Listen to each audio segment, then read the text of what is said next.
ये सब क्या हो रहा है? तुम लोग खाना क्यों नहीं खा रहे हो? दिल नहीं करता। क्या बकवास कर रहे हो? सब कैदियों का एक साथ खाना खाने में दिल नहीं कर रहा है। बताओ तुम लोग खाना क्यों नहीं खा रहे हो? रवि बाबू को फांसी होने वाली है ना साहब? हाँ, 21 तारीख को। फिर इस फांसी को रुकवा दीजिए साहब, वरना हम में से कोई भी अनाज का दाना तक नहीं छुएगा। वो फांसी पे लटक के मर जाएंगे साहब, और हम भूख हड़ताल करके मर जाएंगे। बकवास नहीं। जेलर कृपाल जो कैदियों की खाल उतारने में मशहूर है, उसकी जेल के अंदर सिर्फ कैदी होते हैं और कैदियों के मुंह में जबान नहीं होती। चलो अपनी अपनी प्लेट उठाओ और खाना शुरू करो, नहीं तो मार मार के एक एक की खाल उतार दूंगा मैं। जो कुछ भी करना है कर लीजिए साहब, लेकिन हम खाना नहीं खाएंगे। खाना नहीं खाएगा?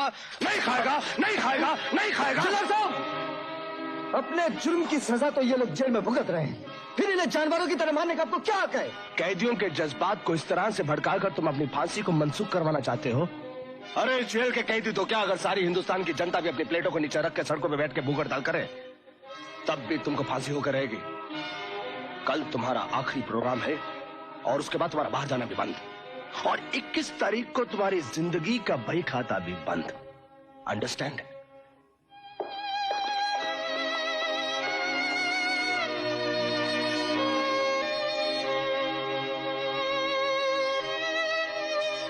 अगर आप लोग मेरी आत्मा की शांति चाहते हैं तो अपनी अपनी प्लेट उठाइए और खाना शुरू कर दीजिए। उठाइए।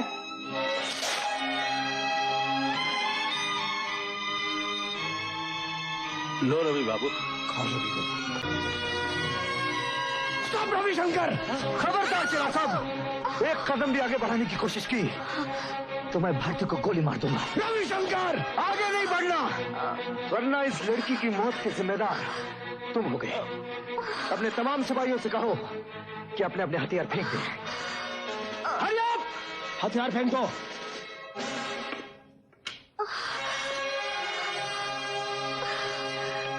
Come on, move, let's go, पकड़ो।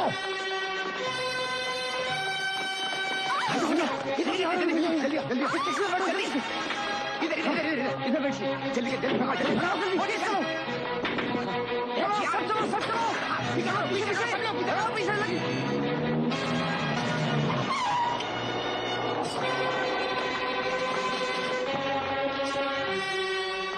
ये तो नकली पिस्तौल है, पीछे करो।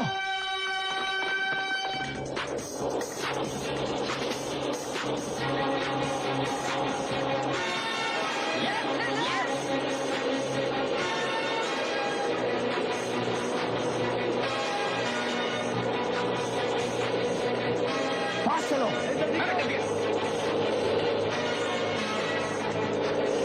फास्ट।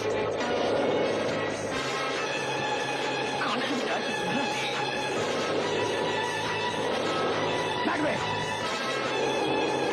बैक। क्या कर रहा है यार? ये घुमा क्यों रहा है?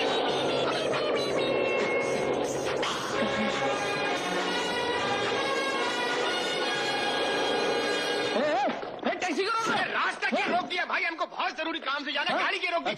रवि कहाँ है? रवि, हम तो खुद उसको ढूंढ रहे हैं, हमारी टैक्सी लेकर भाग गया। हम तो रबड़ लिखाने पुलिस स्टेशन ही जा रहे थे। अच्छा हुआ, यही मिल गए। रबड़ लिख लीजिए ना। टैक्सी नंबर हमारी टैक्सी हमें दिलवा दीजिए ना। टैक्सी तो तुम्हें दिलवा देंगे, लेकिन टैक्स वसूल करने के बाद बताओ, नहीं तो हड्डियां तोड़ दूंगा तुम्हारी। देखो साहब, अगर आप ऐसा करोगे तो हम कोर्ट में जाएंगे। आपको शायद नहीं मालूम, हाई कोर्ट के एक वकील ने हमसे 10,000 रुपए का कर्जा लिया। देखो साहब, हम 10 टैक्सियों के मालिक हैं। अगर हम एक टैक्सी भी भेज देना तो 10 दिन के अंदर आपका ट्रांसफर अंडमान निकोबार में हो जाएगा। ट्रांसफर करेगा? ट्रांसफर करेगा? अरे गवर्नर साहब, चीफ मिनिस्टर करेगा? अरे जेलर साहब, ये क्या हो रहा है? हेलो, हैं? आप कहाँ से बोल रहे हैं? काली गुफा से? हाँ, अच्छा, हम अभी पहुंच रहे हैं, फिक्र न कीजिए। जल्दी करो। सर्व मंगल मांगल्ये शिवे सर्वादि साधिके शरण्ये त्र्यंबके गौरी नारायणी नमोस्तुते। धोखेबाज, बेईमान, तूने मेरा जीवन बर्बाद कर दिया। मैं तुम्हें एक अच्छा आर्टिस्ट समझकर तुम्हारी कदर करती थी, इसलिए तुम्हारे साथ स्टेज पर एक्टिंग भी की। उसके बदले तुमने मेरे साथ ये धोखा किया, जबरदस्ती विवाह कर लिया। बाद मेरी जिंदगी बर्बाद हो गई। मिस्टर चेलर, मुंह से बात करो कानून की जबान में। जो कुछ भी कहना है अदालत में कहना, यहाँ नहीं, समझे? ले चलो से यहाँ से, चलो। योर ऑनर, इस आदमी ने कानून को धोखा दिया है। मरने से पहले गरीबों की मदद करने की अपील करके इसने कानून से हमदर्दी हासिल की है, वो भी इसकी एक चाल थी। इसलिए योर ऑनर, मैं अदालत से दरख्वास्त करूंगा कि इसे जो फांसी की सजा दी गई थी उस पर फौरन अमल किया जाए। योर ऑनर, दुनिया की तारीख में इससे पहले कोई औरत मेरी तरह अदालत में खड़ी नहीं हुई। मैं एक हिंदू नारी हूँ। इस इंसान ने मुझसे जबरदस्ती और मेरी मर्जी के खिलाफ मुझसे शादी कर ली, और चूंकि कानून इसकी निगरानी का ठीक तो उसे बंदोबस्त नहीं कर सका, इसलिए मेरे साथ ये अन्याय हुआ। इस महीने की 21 तारीख को इसे फांसी लगने वाली है, इसलिए मैं अदालत से इंसाफ चाहती हूँ। आप अदालत से क्या इंसाफ चाहती हैं? जिसने मेरी मांग में सिंदूर भरा, जिसने मुझे मंगलसूत्र पहनाया, उस रविशंकर की फांसी की सजा माफ की जाए। ये कैसे हो सकता है मैडम? ये तो गैर कानूनी बात है, ये अन्याय है। और अगर इन्हें आजाद ना किया गया तो ये मेरे साथ अन्याय होगा, मेरा जीवन तबाह हो जाएगा। जज साहब, मैं आपसे पूछती हूँ कि मेरा कसूर क्या है? जबरदस्ती पुलिस के सामने मुझे अगवा किया गया, मैं चिल्लाती रही और पुलिस कुछ नहीं कर सकी, और पुलिस की मौजूदगी में मुझसे जबरदस्ती शादी रचाई गई, और अब मुझे कानून और इंसाफ के सामने जबरदस्ती विधवा बनाया जा रहा है। जो कुछ भी हो, चाहे धोखे से सही, लेकिन ये मेरे पति हैं। हिंदुस्तानी औरत पति के मर जाने के बाद इस जीवन में दूसरा ब्याह नहीं करती, कभी नहीं करती। जज साहब, आपके कानून को एक मुजरिम को सजा देने का हक है, मगर एक बेगुनाह के जीवन को बर्बाद करने का कोई हक नहीं है। मैं क्यों सजा भुगतूं? मैं किस लिए जबरदस्ती विधवा बनूं? जबकि यह कसूर मेरा नहीं है, बल्कि आपके पुलिस डिपार्टमेंट का है, जेलर साहब का है। अब उनकी गलतियों के लिए मैं क्यों बर्बाद हूँ? बिना किसी जुर्म मेरी जिंदगी बर्बाद करके इंसाफ बदनाम हो जाएगा। उसे बदनामी से बचा लीजिए, मुझे मेरा सुहाग, मेरा पति लौटा दीजिए, वरना कानून के माथे पर बेइंसाफी का बदनुमा दाग लग जाएगा। ओह माय गॉड, एक दो कड़ी की मामूली औरत इतनी बड़ी चाल चल गई और हम मर्द होकर तमाशा देखते रह गए। सरकार, अगर आप हुक्म दे तो उसे नहीं, बेवकूफी की बातें मत करो। हमें फूंक फूंक के कदम उठाना होगा, वरना सब फंस जाएंगे। जीजा जी, जीजा जी, जीजा जी। क्या है, तू क्यों रो रहा है? जीजा जी, उस भारती को आप सीधी लड़की मत समझिए, आपके बनाए हुए सीधे केस को उल्टा कर रही है। जिस दिन से वो आपके टांगे के सामने आई थी, उसी दिन से अब शकुन शुरू हो गया। वो आपको धमकियां दे गई थी, या अदालत में सती सावित्री बनकर फरियाद कर रही है। दोगले, मक्कार, 420 ऐसे दो तरफा बातें करके हमारी हिम्मत तोड़ने की कोशिश मत कर, वरना चक्की में डाल के घुन लगे गेहूं की तरफ पिसवा डालूंगा। तू क्या समझता है अगर वो अदालत जाएगी तो मुकदमा जीत जाएगी? ठाकुर गजेंद्र सिंह अच्छी तरह जानते हैं कि कानून की शतरंज की चाल को किस तरह तोड़ा जाता है। घबराने की कोई बात नहीं। वो लड़की तो बेवकूफ है जो ये सोचती है कि रवि को कानून के पंजे से इतनी आसानी से छुड़वा लाएगी। ऐसा कभी हो सकता है क्या? वो अपने मकसद में कभी कामयाब नहीं होगी। अरे वो तो सब ठीक है, लेकिन वो हरामखोर रवि आजादी की आखिरी सीढ़ी पर पहुंच चुका है। इससे पहले कि वो और ऊपर जाए, उसको ऐसे गिराइए कि मौत के मुंह में जाके गिरे। इस काम के लिए जीजा जी आपको 1 लाख रुपए देंगे। अरे मैं बोल रहा हूँ ना, तू क्यों जूते में आया कंकर की तरह चुपता चला जा रहा है बे? मैं तो बातों में आपकी मदद कर रहा ये था। मदद कर रहा है। 1 लाख तू घर चल, बताता हूँ तुझको। अरे आप 1 लाख रुपया दीजिए, फिर देखिए मैं क्या चमत्कार दिखाता हूँ। वो इस जन्म में तो क्या, अगले जन्म में भी बाहर नहीं आ पाएगा। बहुत जी, बहुत धन्यवाद, धन्यवाद। शुक्रिया। चल पहले आप मिस्टर रविशंकर जी, तुमने श्रीमती भारती देवी से ब्याह क्यों किया? मैंने श्रीमती भारती से ब्याह नहीं किया। अगर तुमने उससे ब्याह नहीं किया तो उसने तुम्हारी जान बख्शी की अपील क्यों की? क्योंकि वो मेरी पत्नी है। What nonsense! अभी तुमने कहा कि तुमने उससे ब्याह नहीं किया और अब तुम कह रहे हो कि वो तुम्हारी पत्नी है। अगर तुमने उससे ब्याह नहीं किया तो वो तुम्हारी पत्नी कैसे हो गई? मैंने कब कहा कि मैंने ब्याह नहीं किया? मैंने तो ये कहा कि मैंने श्रीमती भारती से ब्याह नहीं किया। तो फिर किससे ब्याह किया? मैंने कुमारी भारती से ब्याह किया। Order, order! तुमने कुमारी भारती से ब्याह क्यों किया? क्योंकि मुझे एक श्रीमती की जरूरत थी। तुम ये जानते थे कि तुम मरने वाले हो, फिर भी तुमने उससे ब्याह किया। वकील साहब, आप भी जानते हैं कि एक दिन आप भी मरने वाले हैं।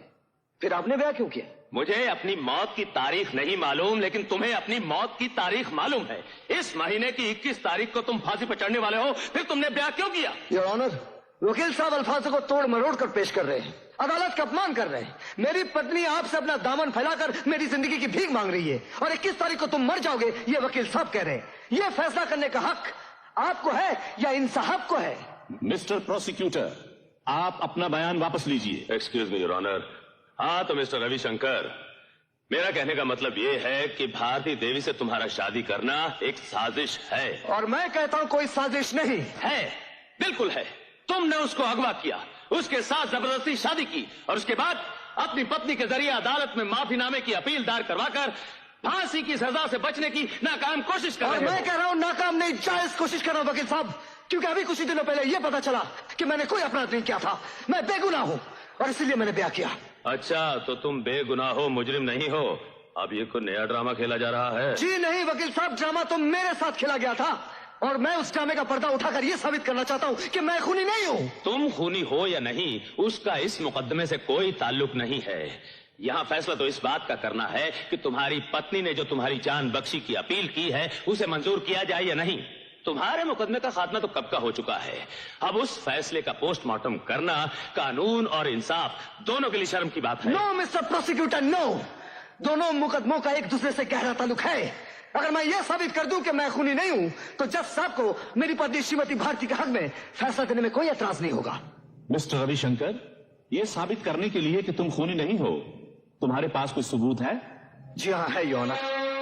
मैंने राणा को मारा क्योंकि वो मुझे जान से मारने की नियत से आया था। मैंने अपने बचाव के लिए उस पर हाथ उठाया, मारपीट की, ये सच है योर ऑनर। लेकिन उसके बाद जब मैं अपनी बेहोश मां को अस्पताल ले गया तो मुझे पता चला कि राणा मर गया, और मैं समझा कि राणा मेरे हाथों कत्ल हुआ। लेकिन मेरे पास एक गवाह है योर ऑनर, जिसने अपनी आंखों से राणा का कत्ल किसी और के हाथों होते देखा है, और उस चश्मदीद गवाह का नाम है नारायण। जिंदगी की आखिरी सांसें गिनते हुए इस आदमी की दरख्वास्त है कि अदालत एक बार उस गवाह का बयान सुन ले। Permission granted. जीजा जी, केस तो उल्टा पड़ गया, अब तुमको फांसी, मुझको उम्र कैद। अपने मनहूस मुंह से अगर जलील शब्द निकाले तो चक्की में डलवा कर। चक्की तुम्हारे गांव में है जीजा जी, यहाँ नहीं है, या कानून की चक्की है, पिस के रह जाओगे। तू घर चला, बता दूं तेरे को मैं। अब क्या पता घर जाने का मौका मिलेगा भी या नहीं। हाँ? नमस्ते बड़े साहब, मैं ठाकुर गजेंद्र सिंह के यहाँ बरसों से उनके खास आदमी की तरह काम कर रहा था। रवि कल्पना से प्यार करता था, ये जानते हुए भी गजेंद्र सिंह कल्पना की शादी जबरदस्ती अपने पागल बेटे से करवा रहा था। उस वक्त रवि वहां आ पहुंचा। रवि और राणा के बीच जबरदस्त झगड़ा हुआ, जिसमें राणा जख्मी हुआ, और हम लोग जख्मी राणा को लेकर अस्पताल जा रहे थे। मालिक, हम इस तरफ कहाँ जा रहे हैं? ये रास्ता तो अस्पताल की ओर नहीं जाता। मुझे मालूम है, ये रास्ता मेरी मंजिल की तरफ जाता है। जीजा जी देखिए, खून बहुत बह रहा है, छोटे ठाकुर को कुछ होना चाहे। अगर कुछ हो गया तो हमारे लिए बहुत कुछ हो जाएगा। मैं समझा नहीं जीजा जी। जबान बंद, आंखें खुली रखो, सिर्फ देखते जाओ। मैं आपका चाहिए था, आपने मुझे औलाद से बढ़ के चाहा है। हाँ छोटे, मैंने तुझे औलाद से बढ़कर चाहा है, मगर गजेंद्र को अपना नाम, अपनी पदवी औलाद से ज्यादा अजीज है। अगर तू जिंदा रहेगा तो रवि जिंदा रहेगा, और रवि जिंदा रहेगा तो मेरा नाम मर जाएगा। भाई के नाम को जिंदा रखने के लिए अपनी जिंदगी की बलि चढ़ा दे छोटे, चढ़ा दे। क्या कर रहे हैं? खामोश, मर जाओ। जीजा जी, छोटे खामोश। यहाँ तुम लोगों ने कुछ देखा न सुना है, इस लिखाई को अपने जहन के कागज से मिटा डालो। सिर्फ इतना याद रखो, अगर गजेंद्र अपने भाई का खून कर सकता है तो उस खून को छुपाने के लिए खून का सैलाब बहा सकता है। याद रखना इस बात को। तांगा ते चलाओ, ते चलाओ, तांगा ते चलाओ। Mr Ravishankar, you are under arrest. मगर क्यों? तुम पर इल्जाम है कि तुम कल्पना को लगन मंडप से भगा कर लाए। बाहर जाकर तुम्हारी और राणा की तकरार हुई और तुमने उसका खून कर दिया। तुमने राणा का कत्ल किया है, उसके लिए इन लोगों ने तुम्हारे खिलाफ गवाही दी है। इस तरह खून उबलती हुई आंखों से मेरे तरफ घूर के क्या देख रहे हो? मेरा भी खून करने का इरादा है क्या? मेरे भाई का खून करके दिल नहीं भरा तुम्हारा? अरे इंस्पेक्टर साहब, गिरफ्तार कर लीजिए। कहीं मुझे भी कत्ल कर दिया तो मेरे बच्चे का क्या होगा? इंस्पेक्टर साहब, क्या आप इन लोगों की गवाही पर विश्वास करते हैं? इंस्पेक्टर साहब, हमारी गवाही पर विश्वास करें या न करें, लेकिन यहाँ पर एक ऐसा गवाह मौजूद है जिसकी गवाही पर सारी दुनिया को विश्वास करना होगा। तुम्हारी माँ इंस्पेक्टर साहब, पूछ लीजिए इसकी माँ से कि इसका और राणा का झगड़ा हुआ था नहीं। पूछिए। क्यों माँ जी, आपके बेटे और राणा के दरमियान लड़ाई झगड़ा हुआ था? और क्या राणा उस लड़ाई में जख्मी हुआ था? बताइए। देखा, होठ हिलाए बगैर उन्होंने सच का इकरार कर लिया।